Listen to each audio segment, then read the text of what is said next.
Películas olvidadas, encontradas en archivos y áticos, muestran en color la vida durante la Segunda Guerra Mundial. Voces del pasado, recogidas en cartas y diarios, cuentan la historia de los que la vivieron. Juntos, nos revelan un mundo nunca visto hasta ahora.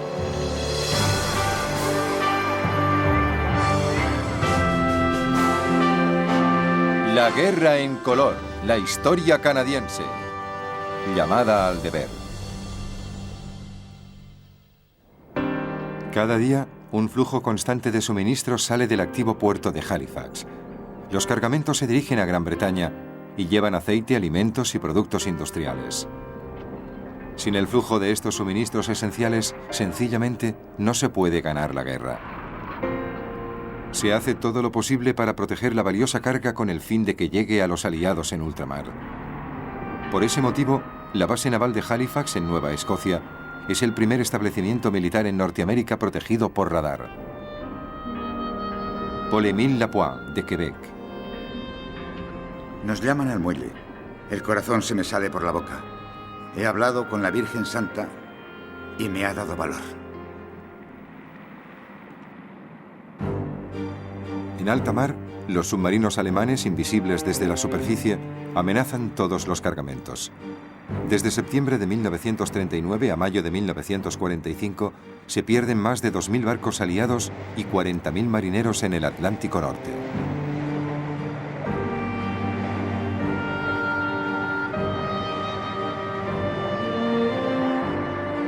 A bordo de la corbeta de la Armada canadiense HMCS Kamsack va Frank Curry, de 20 años, nacido en Winnipeg. Un día más y llevamos nuestro convoy un poco más lejos, avanzando en nuestro largo y peligroso viaje hacia puertos lejanos, cargados con toda clase de material de guerra y alimentos, aviones amontonados en las cubiertas y en el fondo de las sentinas con sus valiosos cargamentos.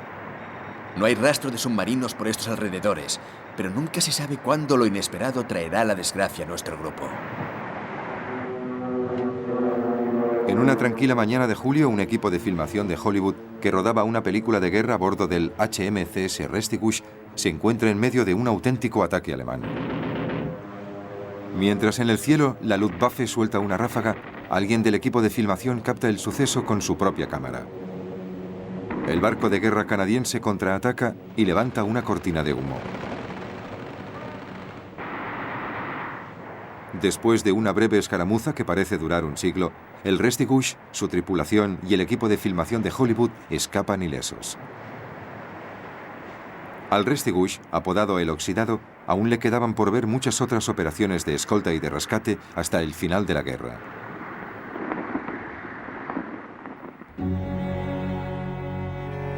Frente a la costa este de Canadá, el estallido de la guerra ha dejado la región de Terranova muy expuesta a los ataques enemigos.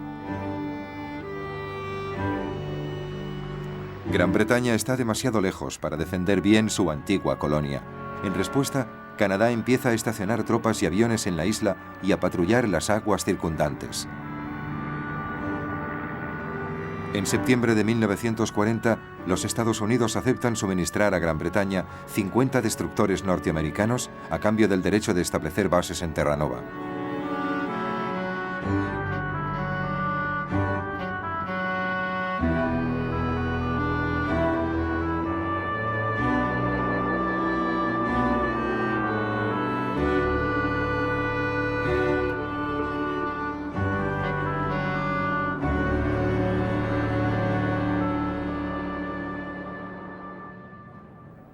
En Brantford, Ontario, los rifles de Dufferin y Haldimand se preparan para salir hacia la costa oeste de Canadá.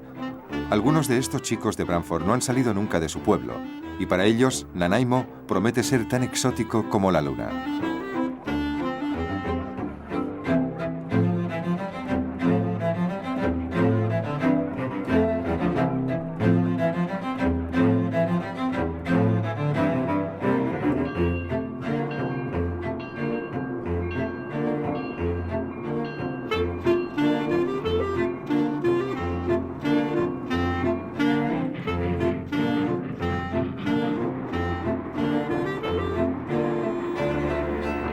En todas las paradas del camino, los soldados salen de los vagones para hacer ejercicio y reclutar el apoyo para la guerra de los que salen a recibirles en cada estación.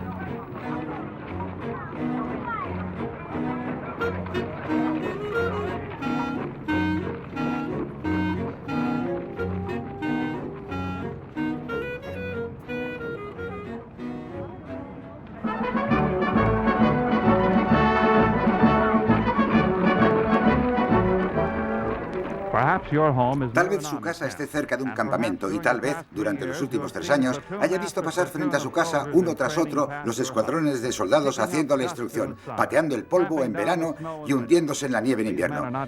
Esos hombres no siguen las marchas solo por hacer ejercicio, no andan solamente para acostumbrarse. Hay que aprender muchas cosas, cosas importantes cuando el soldado canadiense emprende una marcha. Great strong husky sup and heelin' man, hard working hairy-legged heelin' man, snake the more Glenvarple. Los rifles de Dufferin y Haldimand han sido enviados para hacer la instrucción en el rudo terreno de Nanaimo, porque a Canadá le preocupa que la agresión japonesa, que ya ha ocupado gran parte de China, llegue a extenderse hasta la costa oeste de Canadá.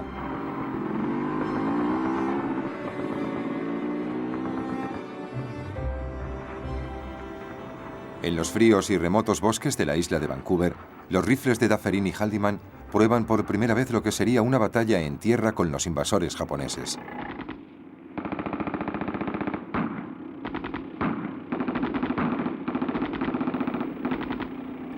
El miedo a los ataques japoneses quedó más que justificado cuando Japón bombardeó Pearl Harbor menos de 5 meses después.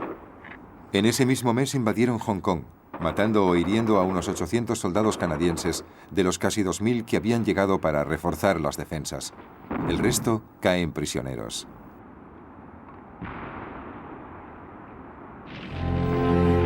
Las fuerzas japonesas llevan desde 1937 atacando China.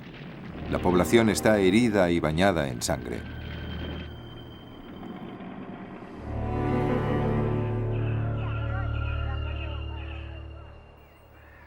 Entre toda esa violencia, la gente de China recibe ayuda de los cuáqueros canadienses. Los cuáqueros, estrictamente antiviolentos y objetores de conciencia, deciden ayudar a las víctimas de la guerra conduciendo ambulancias, distribuyendo suministros médicos y enviando médicos, enfermeras y técnicos a los hospitales chinos, faltos de personal. Uno de ellos es el doctor Albert Dorland, de la Unidad de Ambulancias Amigas.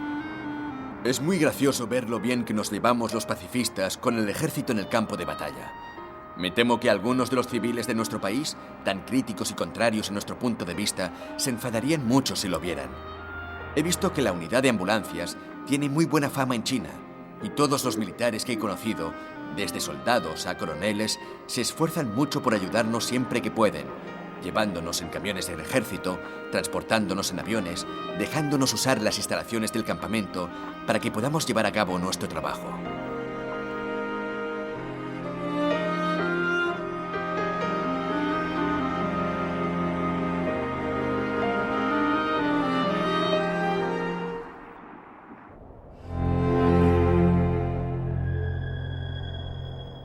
A causa de la agresión japonesa en China y en el Pacífico, la población canadiense de origen japonés se convierte de repente en sospechosa. Ahora que la guerra en el Pacífico es una realidad, el país se ha vuelto muy consciente de que en Canadá hay 23.000 residentes de ascendencia racial japonesa. Era bien sabido que gran parte de esta población se dedicaba a la industria de la pesca en la costa oeste. Pero al estallar la guerra, llamó la atención el hecho de que prácticamente los 23.000 vivían, trabajaban y tenían su pequeño negocio en la zona número 1 de la defensa occidental. Cediendo a la presión pública, el primer ministro Mackenzie King traslada casi toda la población canadiense de origen japonés a 8 campos de realojamiento en el interior de la Columbia Británica. Pasan la guerra en campos de refugiados atestados de gente con nombres como Rosemary, Lemon Creek y Greenwood. Sus casas y sus propiedades son confiscadas y vendidas. Muy señores míos, hace poco me han comunicado que han vendido mi granja. Quisiera hacerles notar que la mencionada transferencia de propiedad se hizo sin consultarme y sin solicitar mi consentimiento. Soy un exsoldado que sirvió en las fuerzas expedicionarias canadienses en la última Gran Guerra. Atentamente, Zeta Inouye. Muriel Kitagawa, una mujer nacida en Canadá de ascendencia japonesa, escribe a su hermano. Querido Wes, si esto fuera Alemania, se podría considerar que esto es lo normal. Pero estamos en Canadá, en una democracia. Reza por nosotros, tu hermana Muriel.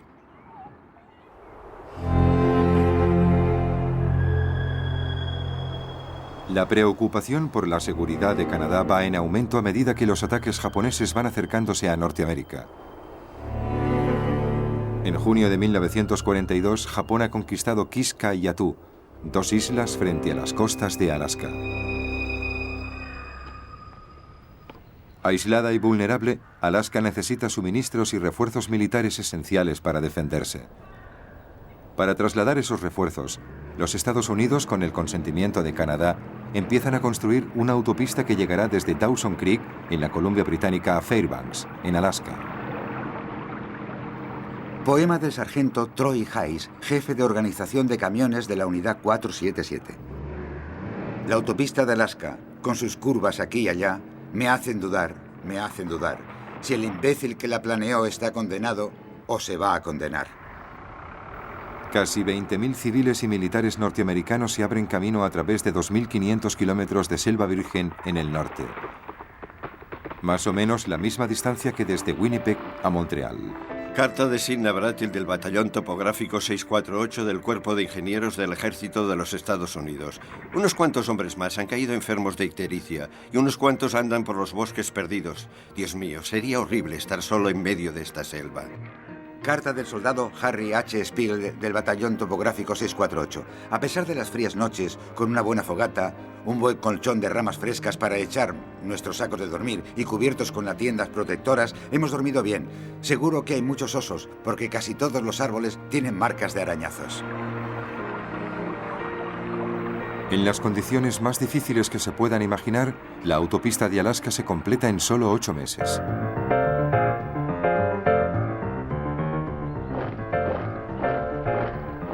En las majestuosas montañas de la Columbia Británica, los Rangers de las Rocosas, un regimiento de infantería, bajan por una pista de tierra llena de curvas y se encuentran con un campamento donde parecen haberse instalado un grupo importante de nazis. ¿Es que mientras Canadá se concentraba en la invasión japonesa, ha conseguido el Tercer Reich invadir el país? Las tropas alemanas son en realidad otros Rangers que hacen de nazis en la película de Hollywood Los comandos atacan al amanecer, con Lillian Gish como protagonista. La actuación de los Rangers de las Rocosas recibe unas críticas muy brillantes. Artículo del Boletín Mensual de Cine. El entusiasmo y el vigor de las tropas canadienses en las secuencias de batalla de los comandos contribuyen en gran parte a su realismo.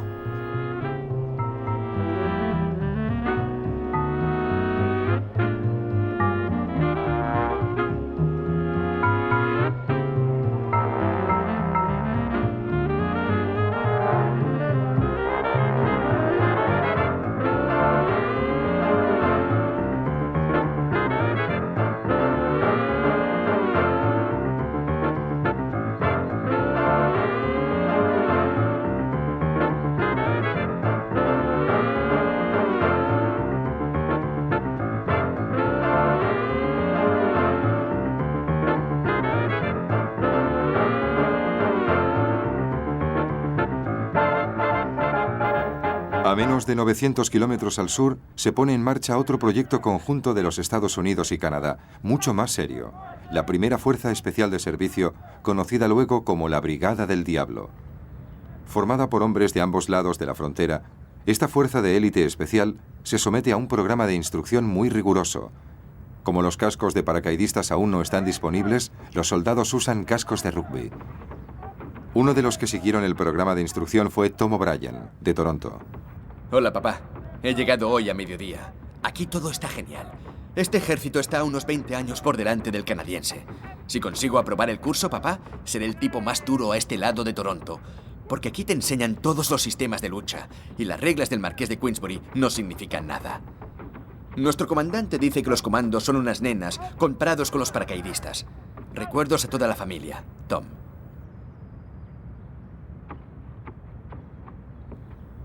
Hola, papá. De momento aquí va todo bien.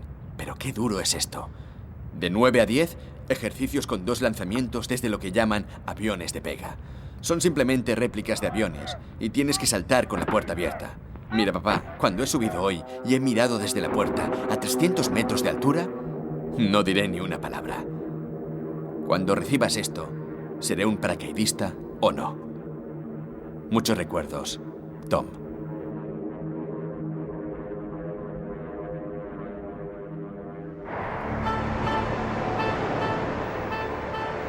En agosto de 1943, la primera fuerza de servicio especial, junto con la Brigada 13 de Infantería canadiense y otras tropas estadounidenses, ponen a prueba su entrenamiento al atacar a las fuerzas japonesas que ocupaban la isla de Kiska, frente a las costas de Alaska.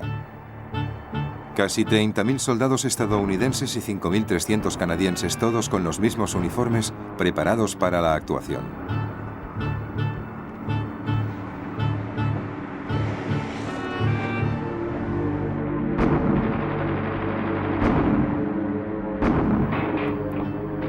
Pero al aterrizar, las tropas encuentran la isla envuelta en una espesa niebla. Los soldados apenas pueden ver a 1 metro de distancia. En la confusión, 20 estadounidenses y 4 canadienses mueren accidentalmente bajo el fuego de sus propias tropas. La pérdida de vidas se hace aún más trágica cuando descubren que los japoneses ya han abandonado la isla.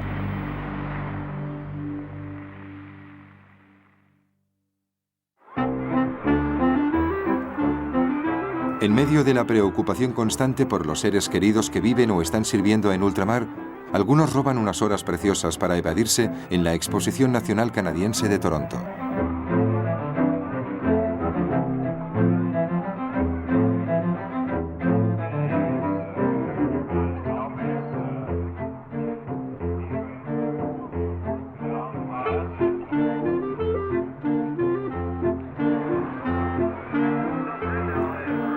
Pero incluso aquí, entre el ruido de las norias y el olor del algodón dulce, es imposible olvidar la guerra.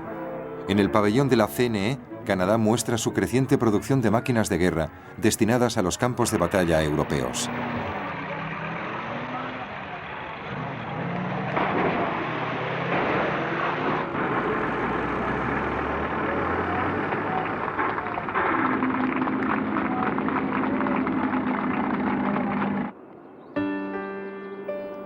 Tanto como transportes, la guerra necesita desesperadamente envíos de sangre para atender a la creciente lista de heridos.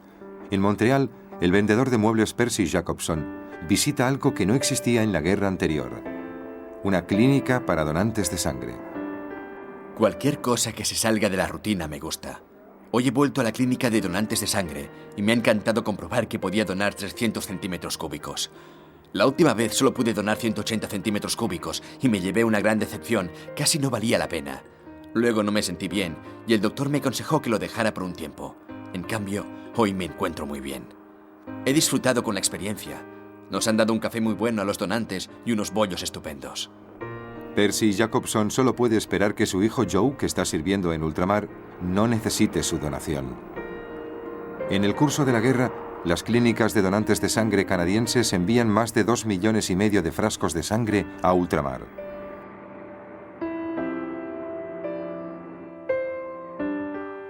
Para muchas mujeres, cuidar de la familia mientras papá está en la guerra les ocupa todo el día.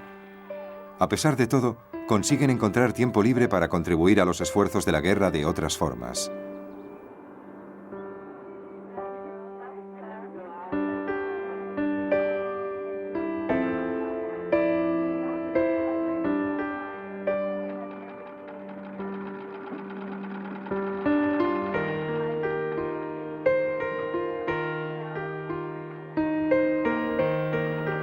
Para las mujeres y los jubilados, el Ejército de Salvación ofrece muchas oportunidades para poner en práctica sus habilidades domésticas.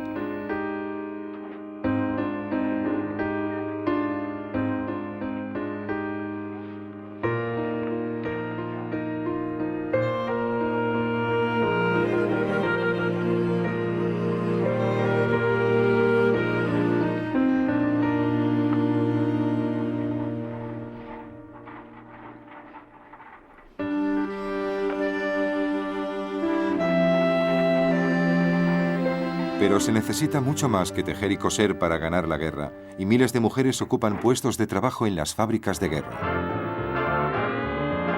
Carta de Susan Danforth, de Montreal. Cam, cariño, ya te conté que me habían subido el sueldo en mi última carta. 125 pavos parece mucho, pero si restamos los impuestos, el sueldo no resulta tan impresionante. A pesar de todo, estoy muy contenta con el aumento y me conformo de momento. La semana pasada estuve unos días pensando en dejarlo porque el ruido me tiene hecha polvo, pero por 125 menos los impuestos lo soportaré. Con todo mi amor, siempre, Tusu.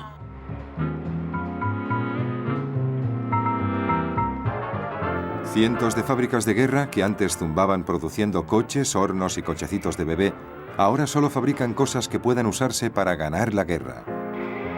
La situación está tan falta de encanto que las nuevas obreras de las fábricas de Canadá necesitan que les recuerden que son mujeres. Caspa es una afección muy habitual y una de las consecuencias si se descuida el pelo.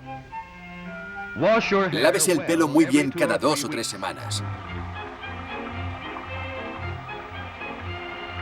Aclárelo para eliminar cualquier rastro de jabón.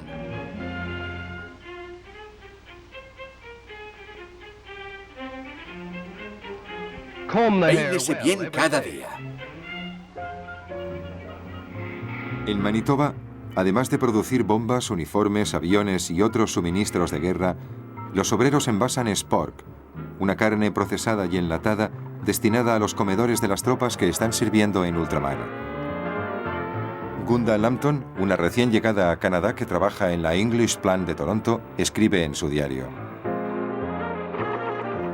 Toda la fábrica está iluminada con luces brillantes y un altavoz en el techo trompetea música popular a ritmo de marcha para que nos mantengamos despiertas.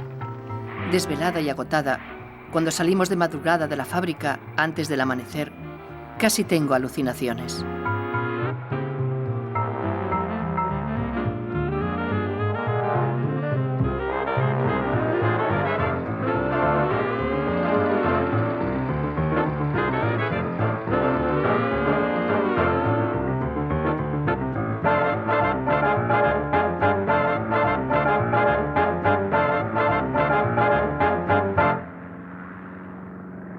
Si las mujeres trabajando en las fábricas son una imagen sorprendente para los canadienses, que se alisten en el ejército es nada menos que revolucionario.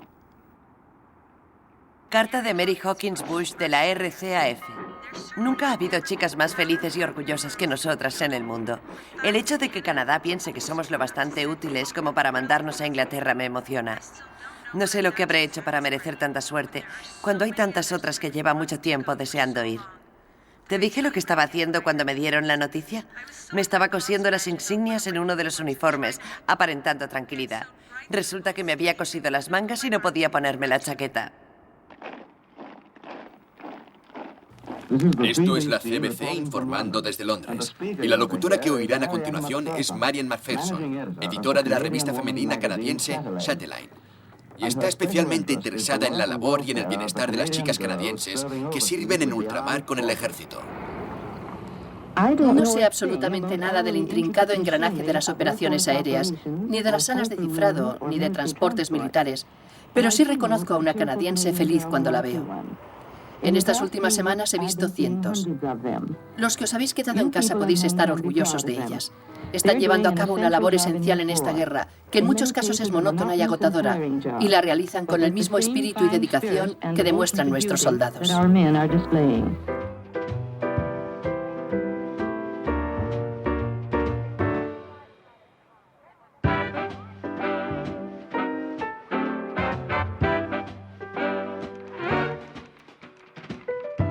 Carta de Mary Hawkins Bush, de la RCAF. Nuestras lecciones de vuelo son muy interesantes. Ayer un sargento de vuelo nos dio una lección sobre cómo cuidar el peinado y su tratamiento. Otra lección era sobre etiqueta y comportamiento. La tercera, cómo apagar incendios y usar las herramientas, cómo hay que actuar y cuándo. Otro era sobre las equivalencias de los rangos en el ejército, la aviación y la armada. Hoy el padre nos ha hablado sobre moral y religión, vida, libertad y búsqueda de la felicidad.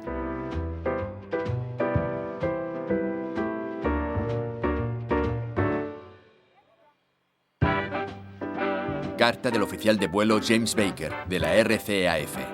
Queridos mamá y papá, no sé por qué será, pero la vida de escuadrón parece que libera algo dentro de ti y empiezas a gozar de la vida mucho más de lo que nunca habías soñado. El caso es que ayer noche lo pasé en grande. Me harté de bailar hasta que no pude más. Conocí a una chica. Era una auténtica joya, como decimos aquí. No conocía a las chicas hasta hace poco, ¿sabéis? Pero estoy aprendiendo cada vez más sobre lo maravillosas que son. Mi cariño para todos, como siempre, Jim. La cercanía entre ambos sexos es una situación no del todo ideal para los gallardos jóvenes y muchachas de Canadá, y el estamento militar no tarda en ofrecer un poco de educación sexual. Es importante que todos sepáis lo que son enfermedades venéreas. También debéis comprender que la guerra ha cambiado mucho vuestro estilo de vida. La inseguridad respecto al futuro, la separación de vuestras casas, los frecuentes traslados de un lugar a otro y la gente nueva que conocéis, tanto chicos como chicas, os pueden llegar a confundir un poco. Algunos podéis pensar que el alcohol ayuda a suavizar esa confusión. Esa idea es peligrosa, porque muchas veces, bajo la influencia del alcohol, podéis exponeros sin querer a una infección. Además, no olvidéis que tan importante como estar libres de enfermedades venéreas durante la guerra es estarlo después. Todos os habréis ganado el derecho de ocupar vuestro lugar en la vida civil y querréis hacerlo. Muchos de vosotros querréis casaros y tener un hogar, una familia propios. Hagáis lo que hagáis, tanto durante la guerra como después, en la reconstrucción del país después de la guerra, podréis cumplir mejor vuestro papel si estáis libres de enfermedades y gozáis de una salud perfecta.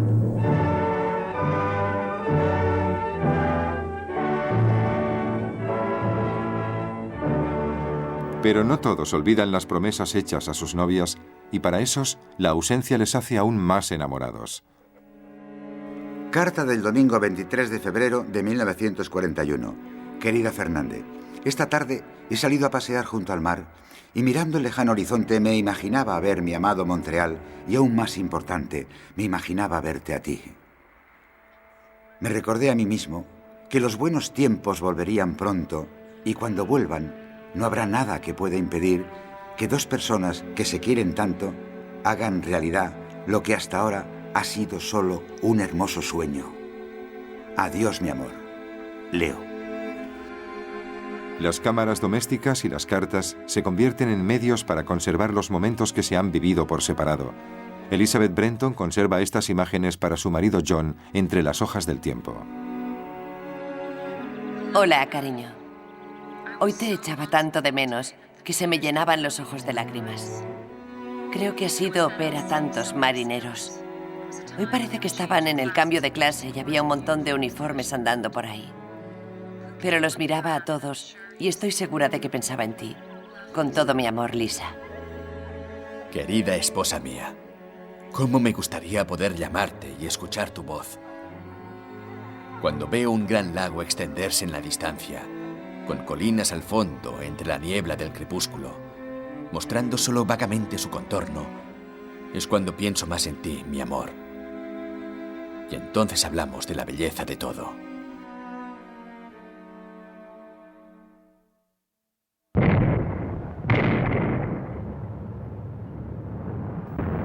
El hielo y la amenaza de los submarinos alemanes en el Golfo de San Lorenzo hacen cada vez más difícil enviar petróleo a Canadá para mantener en marcha las fábricas de municiones.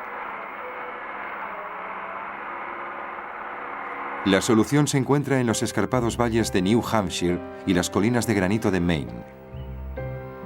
Los constructores montan un oleoducto de 450 kilómetros por todo el país, desde Portland, en Maine, hasta Montreal, en Quebec. Cada día, el oleoducto bombea vida a las fábricas de Montreal, el centro industrial de Canadá. Mantener en marcha las fábricas de armamento atrae a miles de nuevos obreros a las ciudades. Más de 1 millón de hombres y mujeres, el 10% de la población canadiense, trabaja en estas fábricas. Este flujo de gente significa que no hay vivienda para todos. En algunos lugares se alquilan apartamentos por períodos de 8 horas, lo que dura un turno.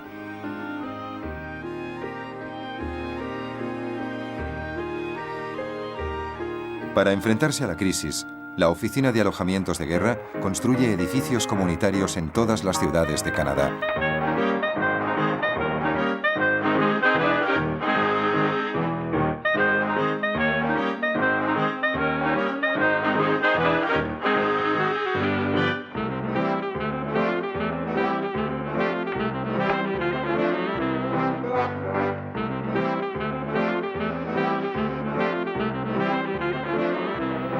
Se construyen casas prefabricadas en 8 horas con un coste de $2.800 canadienses.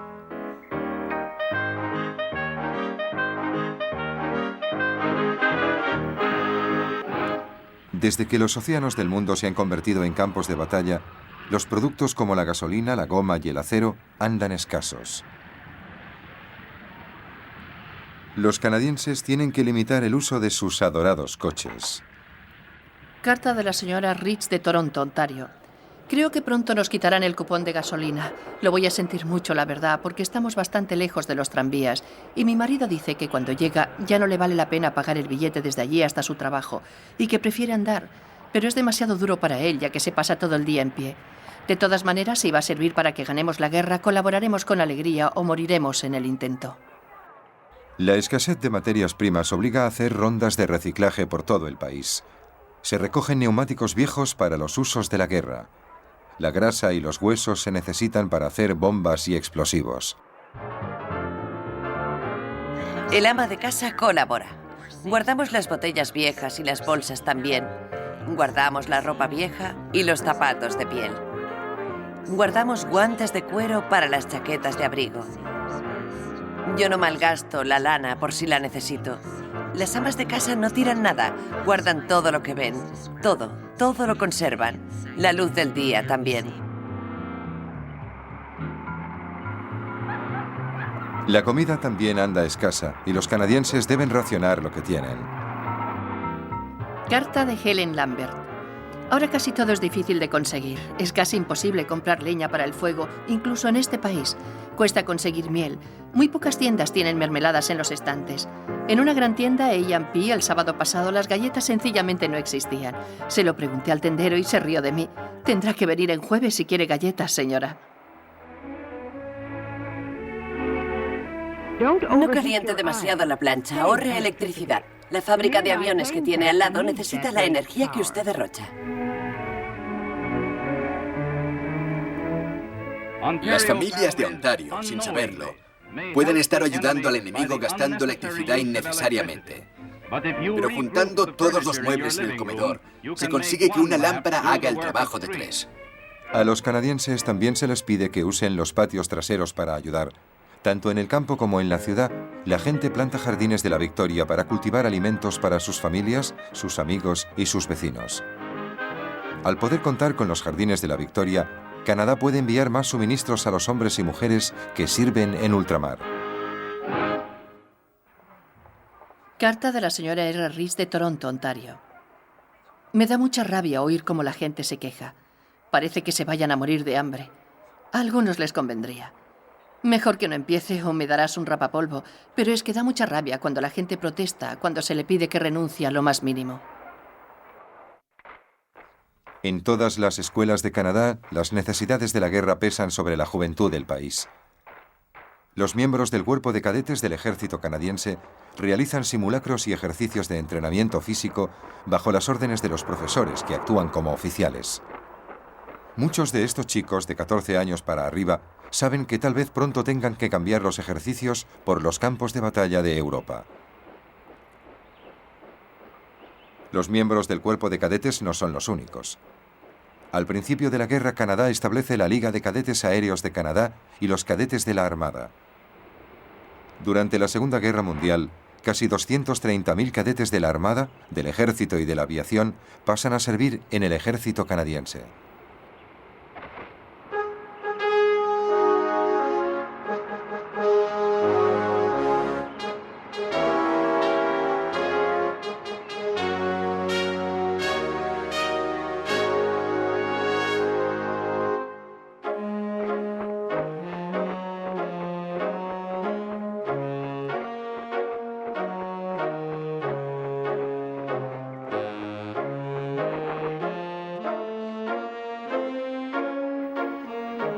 2 veces al año se celebran giras de promoción de los bonos de la victoria por todo Canadá y se pide a todos que contribuyan con generosidad comprando bonos de guerra.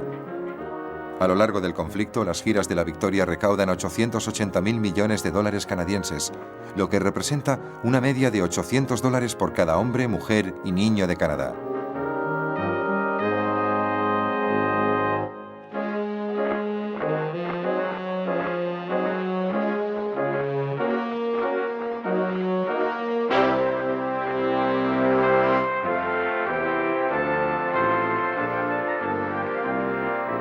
En Barrie, Ontario, los cadetes de la Armada reúnen dinero para comprar una corbeta nueva para el servicio.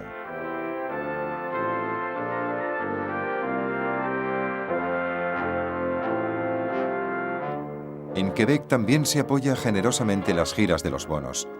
Queda claro que aunque los franco-canadienses están en contra del servicio obligatorio, no están necesariamente en contra de la guerra. Carta del cardenal Rodrigue Villeneuve, arzobispo de Quebec. No dudo en animaros dentro de mis posibilidades a participar en las giras de la victoria. Las contribuciones son el sistema nervioso de la guerra y ayudarán a hacer realidad la promesa de un mañana más seguro después de la guerra. Pero para Percy Jacobson, el vendedor de muebles de oficina de Montreal, cuyo hijo Joe sirve en las fuerzas aéreas, estas generosas contribuciones al esfuerzo de la guerra se ven minadas por las duras opiniones de algunos respecto al servicio obligatorio.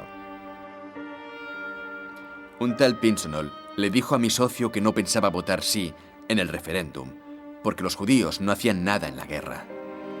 Y eso, claro, es mentira. Las últimas estadísticas muestran que el número de judíos en las fuerzas aéreas, el arma más peligrosa de todas, es mayor que el de cualquier otro grupo, en proporción a nuestra población. A veces me pone enfermo tanto odio. Franceses contra ingleses, ingleses y franceses contra los judíos.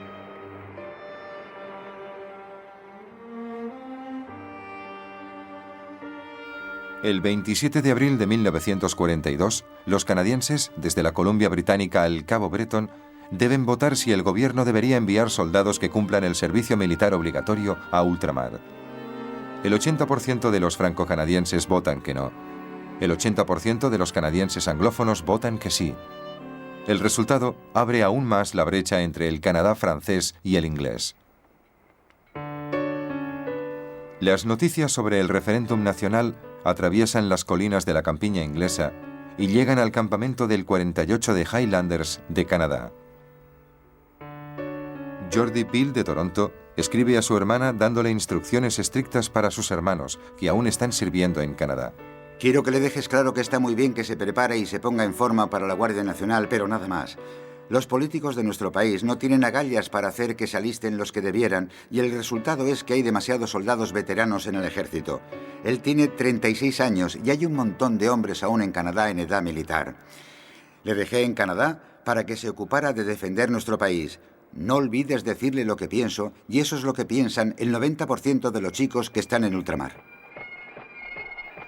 Mientras el teniente Jordi Peel calibra los recursos humanos que quedan en Canadá, se prepara un desastre militar.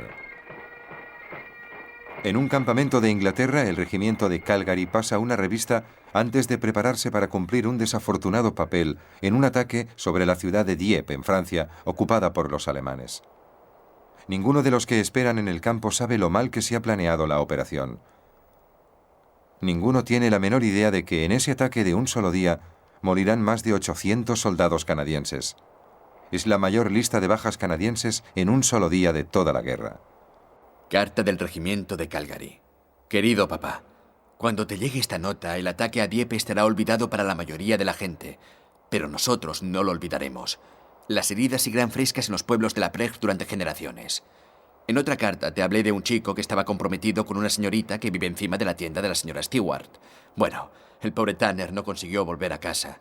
Y si crees que puede consolarla, puedes decirle que eligió a todo un hombre. Tuyo como siempre, Gran.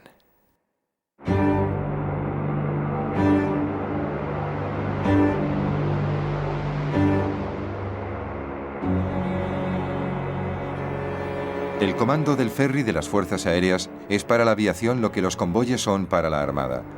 Su misión es llevar aviones de guerra desde Norteamérica hasta los puntos donde luchan las fuerzas aliadas. Para llegar con la gasolina que llevan, se desnudan los aviones y trabajan sin armamento, sin calefacción y sin radar de navegación. En noviembre de 1942, el comando del ferry transporta aviones a la zona francesa del norte de África, donde la Operación Antorcha, la invasión angloamericana de Marruecos y Argelia, abre un nuevo frente en la guerra del desierto.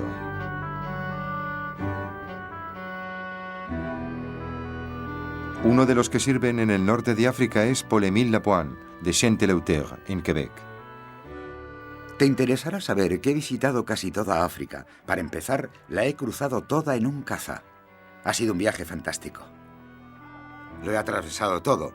La selva, el desierto. También pasé cerca del Mar Rojo y bajé por el Nilo hasta el Cairo. Vi las tumbas de los reyes de Egipto y las famosas pirámides.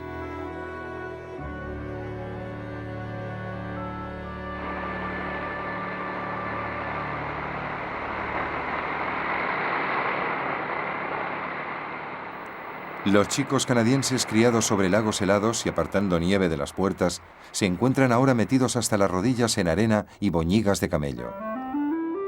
Carta de sargento piloto Paul-Émile Lapointe de la RCAF en Egipto. No he podido disfrutar de la llegada de la primavera.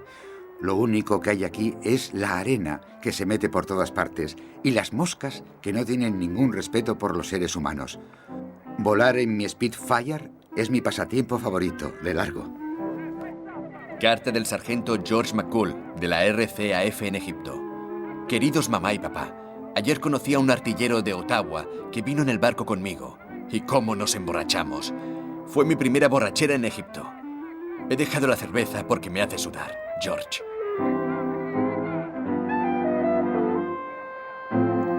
Ayer tuvimos bastante mala suerte. Al volver al aeródromo, una aprendiz de piloto le dio la cola del avión que venía tras de mí con el propulsor y mi pobre número 2 se fue directo al suelo y estalló al chocar con el suelo. El otro también cayó en picado y saltó por los aires. Es duro ver caer a un amigo solo porque un imbécil cometió un error. Hay accidentes como este cada semana. Paul-Émile. La lucha por el control del norte de África es la lucha por el control del sur de la cuenca mediterránea, una importante puerta de entrada hacia Europa y hacia los nazis.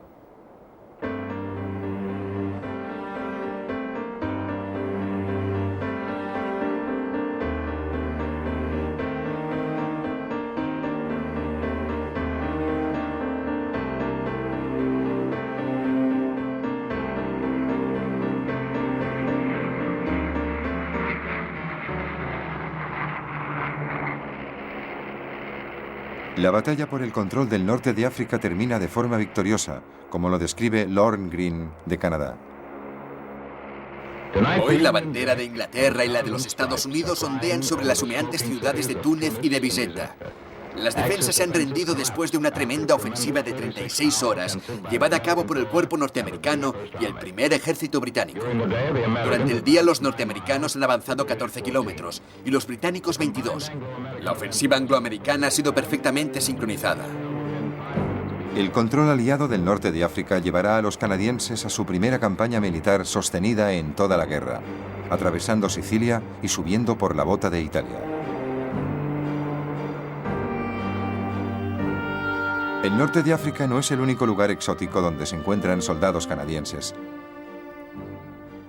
A finales de 1942, muchos canadienses que sirven en escuadrones de las Fuerzas Aéreas Reales son enviados a proteger la India, la joya de la corona británica, contra los japoneses. Sandy House, de Ontario, vuelve a casa con películas de sus viajes. Norman Rapkin, nativo de Toronto, capta sus observaciones en las cartas que escribe a casa.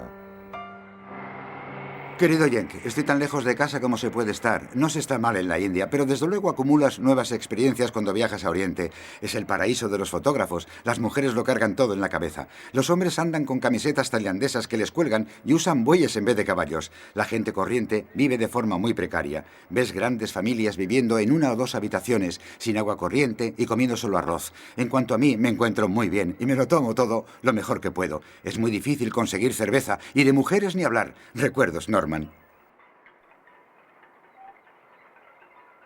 Johnny Johnson, que acaba de terminar su instrucción aérea en Ontario, también se encuentra en el sudeste de Asia. Para un chico de las playas de Toronto, el paisaje es realmente deslumbrante. Mi querida Sonia, me quedan unos minutos, así que aprovecho para escribirte y decirte que pienso en ti y te quiero como siempre. No hay mucho más que decir. Pero para llenar espacio te contaré cómo vivimos y dónde. Nuestra casa es una cabaña de albayalde, con el suelo de cemento y el tejado de paja. No hay ni un solo insecto gracias a los lagartos. Todavía no les he puesto nombre a todos mis lagartos. No puedo decirte dónde me encuentro, pero estoy muy lejos de todo. No quiero enfriar los ánimos a nadie, pero parece que tardaré años en volver a casa. Últimamente te echo muchísimo de menos, cariño. Y solo vivo para terminar con la maldita guerra y volver para empezar la vida contigo, queriéndote como siempre. Tuyo, Johnny. Carta del 11 de octubre de 1944. Querida Sonia, el próximo verano estaré en casa, seguro. Creo que no te he hablado de mi avión nuevo. Sí, hace 3 semanas me dieron un avión nuevecito, con todas las prestaciones. Los controles son una maravilla. No lo pilota nadie más que yo y lo mimo un montón. No tengo más novedades. Adiós. Con todo mi amor, Johnny. Poco después de escribir su carta a Sonia, Johnny Johnson se estrella con su avión en la costa suroeste de Burma. Aunque le dan por desaparecido, Sonia sigue escribiendo. Carta del jueves 16 de noviembre de 1944. Querido John, por fin ha llegado. Hoy te han declarado desaparecido. No puedo creerlo, no quiero, porque te veo tan claramente junto a mí en los años próximos. Me imagino cómo será la vida cuando bajes del tren y llegues a casa otra vez. Tendremos una casa para nosotros solos y tiene que ser en el campo. Tú serás un hombre de negocios próspero y yo cuidaré de la casa. Es lo que más deseo y daría lo que fuera por empezar ahora mismo. Tengo tu foto ante mis ojos, la que te tomaron en San Eugene. Así es como te imagino cada día, con tus pecas, tus hoyuelos y ese brillo pícaro en los ojos, con el casco hacia atrás, los mapas metidos en el bolsillo, preparado para subir al avión y despegar. Te querrá siempre, Sonia.